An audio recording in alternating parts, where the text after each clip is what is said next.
जय शिवराय मित्रांनो, स्वागत आहे तुमचं हॅशटॅग क्रिश ब्लॉगमध्ये. तर आज गुढीपाडवा आहे, तर सगळ्यांना गुढीपाडव्याच्या हार्दिक हार्दिक शुभेच्छा. तर आपण आवरू करून आलो आहोत बाहेर लिंबाचा ढगळा आणायला. लिंबाचा ढगळा झाडून तोडला आणि मग मंदिराच्या पायऱ्या चढल्या. तिथे ढगा खाली एका बाजूला ठेवला. मग हात जोडून मारुतीचे दर्शन घेतले, घंटी वाजवली आणि जय श्रीराम म्हणलं.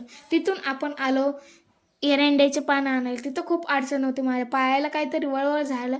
तिथून मी पटकन परत घरी आलो. मग थोडा बांबू धरू लागलो. गुढी ते बनवत होते, गुढीला साडी ते घालत होते.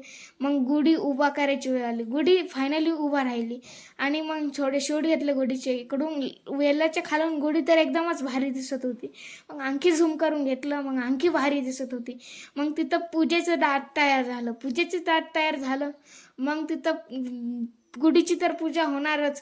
मग गुढीची पूजा केली, ओवाळलं गुढीला, मग फुलं ते ठेवले. मग गुढीपाडवा अशा प्रकारे गुढीपाडवा झाला. तर सगळ्यांना परत एकदा नवीन वर्षाच्या हार्दिक हार्दिक शुभेच्छा.